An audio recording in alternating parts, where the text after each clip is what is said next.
Hi, I'm David Smith, and winding it up today, Representative Fred Camillo of the 151st District in Greenwich is joining us.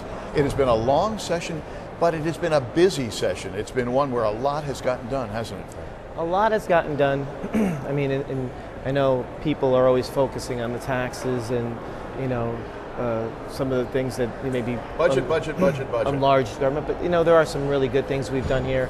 I know the Greenwich delegation has worked with Representative Lonnie Reed and a few others and Senator Meyer to get the cell tower siting bill finally passed. All right, what is that going to mean? That will basically put, if there's a cell tower siting application that wants to site the tower within 250 feet of a school, place of worship, or a daycare center, that they would really, the town could object to it and see if there's another area for that to go in.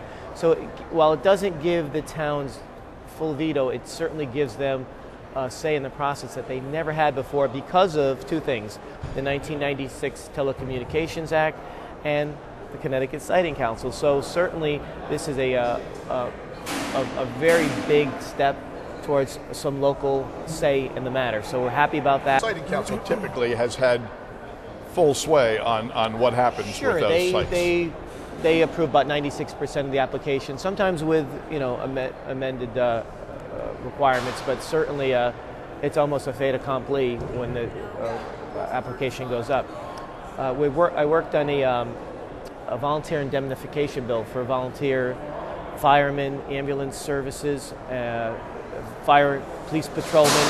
So that was I introduced it this year. Somebody came to me last year from the Costco Fire Police Patrol, Joe Calico, and asked me to work on it, and it's been a great experience working with Democrats, Republicans, senators, representatives, and the bill actually they voted to draft it out of planning and development, but for some reason it never was acted on, so they worked with us to find a way to get it in there, to attach it to something. A strike goal became the actual bill, with a couple other components to it, and it passed overwhelmingly in the House. And what is it going to mean to basically this is for towns really who depend on volunteers? It does two things. It does one, it adds fire police patrolmen who are the first responders. They protect the protectors, and then also in the statutes it gives volunteers the same protection as the paid employees get.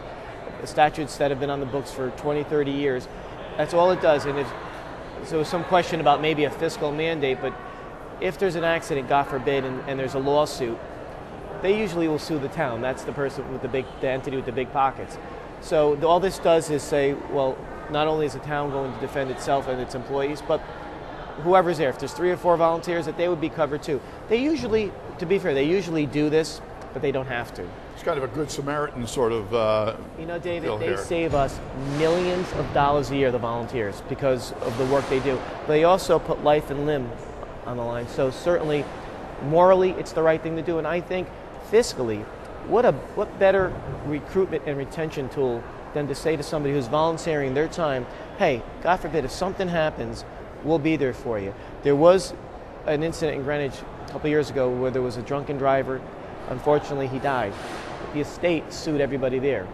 So those firemen and fire police patrolmen and the ambulance service people, they really are out there. So they're at the mercy of whether the towns want to defend. But you don't want them to be thinking twice about doing anything for fear of litigation, goodness knows. This was the whole point of the bill, and so I'm very, very proud of this. I'm hoping today the Senate is supposed to put it on consent, and it would await Governor Malloy's signature. It sounds like something that is getting cross-aisle endorsement Absolutely. here. It's a win-win all the way around. I was very proud to be a part of it, and really grateful to work with some great people on both sides. Really did a great job. Well, it has been quite a year all the way through, and I suspect getting some of the budget done as early as it did gave you more time to work on these other projects that everybody has concern about. Oh, absolutely. And and some of the bills that were controversial that I didn't support, in the end, that's why we have elections. That's why there are majorities and minorities. Hopefully one day I'd like to be in a majority situation, but it is what it is, and you deal with it, you work with it. We're a nation of laws, and I like your attitude. That's what it's all about, Fred. It's working together. Thank you so much for being with us. We hope you have a great summer when you get there. Thank you. A few more hours to go, though. Representative Fred Camillo of Greenwich.